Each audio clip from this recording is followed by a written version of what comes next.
এইবাৰ আমি বাচি আছো, এইবাৰ আমি ভোট দিলো।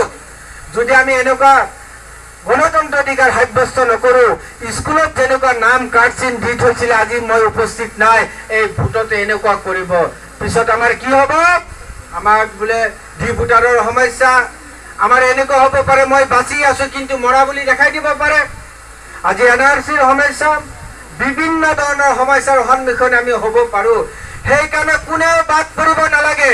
এতিয়া যদি আপোনালোকৰ কোনোবা ঘৰৰ সদস্য দূৰত আছে, ফোন কৰি আনি হলেও অহা 7 মে তাৰিখত নিজৰ নিজৰ ভোট কেন্দ্ৰত ভোট দিয়াৰ কাৰণে আপোনালোকে সুব্যৱস্থা কৰি দিব। অন্যথায় আমাৰ ভৱিষ্যতে বিভিন্ন ধৰণৰ অসুবিধা আহিব পাৰে। আৰু এটা সৰু কথা, আমি সাধাৰণ পইচাৰ কাৰণে 500 টকাৰ কাৰণে 1000 টকাৰ কাৰণে এবটল মদৰ কাৰণে আমি বিক্ৰী হৈ যাব নালাগে। ভোট আমাৰ নিজৰ নিজৰ অধিকাৰ। আমি 5 বছৰে ৰজা বনাই দিছিলো, এতিয়া আকৌ আমি ৰজা হয় নে নহয়? আমাৰ হাতত ক্ষমতা আহিছে না বাইদেউ? এতিয়া আপোনালোকৰ হাতত ক্ষমতা আহিছে নাই? এতিয়া আমি নিজৰ ক্ষমতা আমি ভোগ কৰিব লাগিব। আমি যেতিয়া ভাল এটা মানুহ নিৰ্বাচন কৰি, ভাল এটা মানুহক আমি ভোট প্ৰদান কৰি আমাৰ শাসনৰ কাৰণে আমি পঠাম, তেতিয়া আমাৰ যিকোনো বিপদ আপদৰ সময়ত আহি পেলাই আমাৰ ওচৰত থিয় দিব।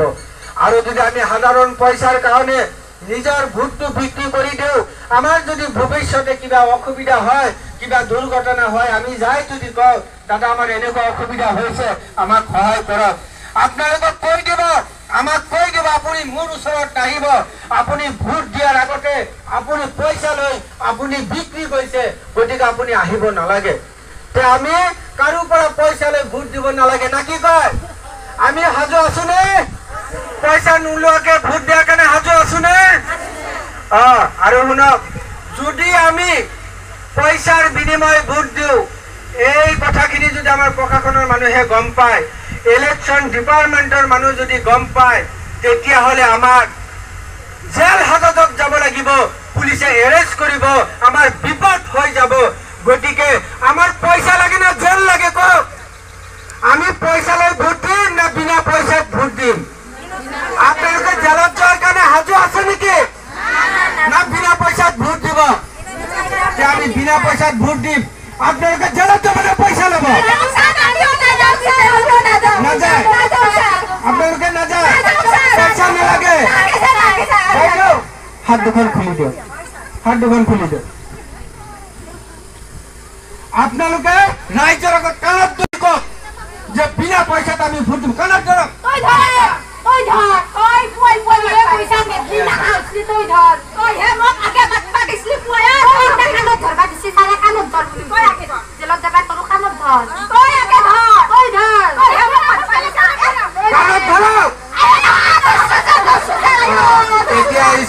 জেলত যাৰ ভয়ত কাণত ধৰিছে, এৰি যাওক, এৰি যাওক।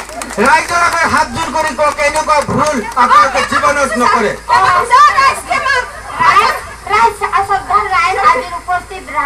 আপোনালোকে আমাক ক্ষমা কৰি দিব। আমি নাজানি অজানিতে বহুত ভুল কৰিলো। আমি পইচাৰ বিনিময়ত ভোট দিব আহিছিলো। আচলতে কোনো পইচাৰ বিনিময়ত ভোট দিব লাগে, নিজৰ মগজুৰে নিজৰ পছন্দিত প্ৰাৰ্থীজনক ভোট দিব লাগে। ভোট দিয়াটো আমাৰ মৌলিক অধিকাৰ। গতিকে আমি সকলোৱে যাতে নিজৰ ভোটটো দিওঁ, লগতে ইয়াত উপস্থিত থকা ৰাইজসকল আপোনালোকৰ যাতে আমাৰ নিচিনা ভুল নকৰে। আপোনালোকৰ ঘৰত যিমান পৰিয়াল আছে ভোট দিব লাগে, 7 তাৰিখে যেন ভোট দিবা লৈ আহে, আৰু কোনো যাতে পইচাৰ লগত নাহে দে ৰাইজ, নিজৰ ভোটটো নিজৰ মাথাই দি দিব। আমাৰ দখা দেখছে ৰাইজ, এনে দখা যেন নহয়।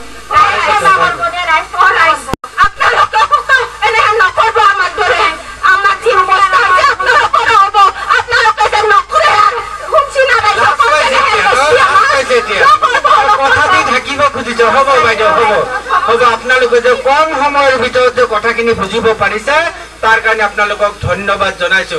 বাইদেউসকল, আমি সকলোৱে বুজি পাইছো নে? আমি সকলোৱে ভোট দিম নে? আৰু জোৰকে কওক, আমি সকলোৱে সাজু নে? আমি সকলোৱে সাজু নে? মাজত হাত উঠা নাই, তাৰমানে সাজু হোৱা নাই। বাইদেউসকল ক'ব জোৰকে, আমি সকলোৱে ভোট দিব সাজু নে? আমি সকলোৱে ভোট দিব সাজু নে? মোৰ লগত আপোনালোকে কওক, আমি আমাৰ গণতন্ত্ৰ অধিকাৰ অহা 7 মে তাৰিখে নিজৰ নিজৰ ভোট কেন্দ্ৰত সাব্যস্ত কৰি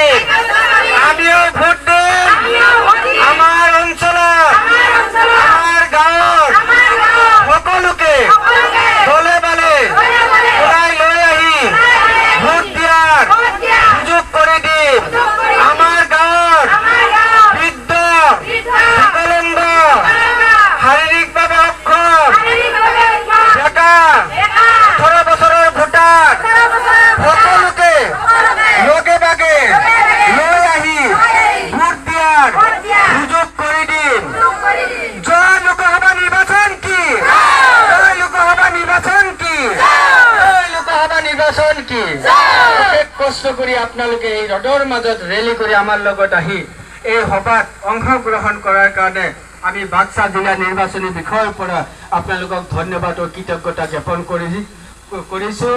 আগন্ত লোকসভা নিৰ্বাচনলৈকে সকলোৰে সুস্বাস্থ্য কামনা কৰি আজিলৈ এইখিনিতে এই সভা শেষ হোৱা বুলি ঘোষণা কৰিছো। ধন্যবাদ, জয় হিন্দ। আজিলৈকে এইখিনিতে সভা সমাপ্ত কৰিলো। আপোনালোকে নিজৰ নিজৰ বেনাৰৰ প্লেকাৰ্ড জমা দি যাব পাৰে। আৰু